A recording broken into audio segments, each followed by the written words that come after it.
Morning in the city never truly began. It simply hummed into existence. The sky was a blur of gray and light, pressing low over glass towers and reflecting back an unfeeling pallor. The streets pulsed with motion, headlights cutting through mist, shoes clattering on pavement, and the steady rhythm of breath from thousands of strangers moving in sync, but always apart. Scarlett moved through that rhythm as if half awake, the collar of her coat drawn up against the damp.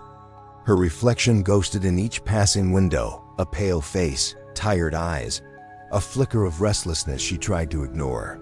The world seemed too close this morning, the air too heavy. It clung to her skin like a thought she couldn't shake. Her job at the clinic wasn't glamorous, but it kept her moving. Filing, logging patient samples, sometimes assisting with intake. Lately, there had been too many patients. The air in the waiting room felt dense, recycled, the smell of disinfectant fighting a losing battle against human proximity. She had noticed it for days, the faint metallic taste in the air, the exhaustion that settled deeper than sleep could touch. "Scarlett, you're late again," murmured Dr. Hoffel as she slipped through the door. He didn't look up from the clipboard. "I know," she replied, setting her bag down. Asterisk, I know. Asterisk, the words echoed in her mind, but the guilt was faint, almost abstract. Inside the lab, the hum of machinery filled the silence. She tied her hair back, the motion mechanical, and for a moment she thought she saw her hands tremble. Just a flicker. She blamed the coffee. That morning's samples were labeled in red. Unknown strain, respiratory, neurological. Scarlett didn't usually touch these, but the assistant was out sick. She followed the routine gloves, mask, standard precautions, yet something in her chest tightened when she lifted the first vial. The glass was cold, and condensation gathered against her fingertips. Her breath fogged the face shield. She exhaled slower, trying to calm herself, but the sound inside her mask grew louder, her own breathing, shallow and uneven. The fluorescent lights seemed to hum louder too, vibrating faintly at the edges of perception. A drop of condensation slid down the outside of the vial, and as she wiped it with a tissue, her glove brushed the edge of her wrist. The latex snagged on her skin. It stung just slightly, a pinprick. She didn't even bleed. By noon, she couldn't stop thinking about the moment. Asterisk, it's nothing. Asterisk, but the thought lingered like static. By evening, the city's pulse had slowed. Scarlett walked home through the thickening fog, the lights blurring into halos. Her body felt heavy, not with exhaustion, but with something else, as though her limbs belonged to someone slightly out of sync with her. Each breath drew the city deeper inside her lungs. Exhaust, rain, the faint sweetness of ozone. She coughed once, softly. The sound startled her. Her apartment was small, one window, one flickering lamp. She sank onto the couch, unzipping her jacket, and caught sight of her reflection again in the darkened glass. Her face looked paler than before, her pupils wide.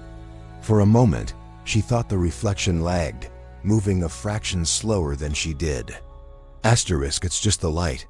Asterisk, she told herself. But even as she thought it, the air seemed to thicken, pressing against her throat.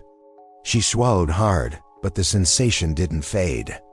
She stood to open the window. The city air spilled in cool, damp, strangely sweet, the scent of rain. It should have been refreshing, but instead it felt alive. Something brushed the edge of her perception, not a sound, but an impression. A whisper just beyond hearing, like breath against her ear. Her heart stuttered. "Who's there?" she asked aloud. Her voice sounded small, brittle. Silence. Only the hum of the city outside. But then a flutter inside her chest. A tremor. Not fear exactly, but recognition. That night, Scarlett dreamt of air that shimmered. A luminous haze filled her lungs, each breath a silver thread weaving through her veins. She saw faces in the vapor, countless, shifting, too fast to name. When she woke, her skin was slick with sweat, her heart racing. The window was still open. The air in the room felt thick, pulsating faintly as if it were breathing with her. Her reflection in the glass caught her eye again. This time the lag was gone, but her eyes, they seemed darker, ringed with something faintly iridescent beneath the surface. She leaned closer. The faint shimmer vanished as quickly as it appeared. She pressed her fingers to her wrist, the same spot where the glove had snagged. The skin was cool to the touch, slightly pale, with veins tracing faint blue beneath the surface. "Just fatigue," she whispered.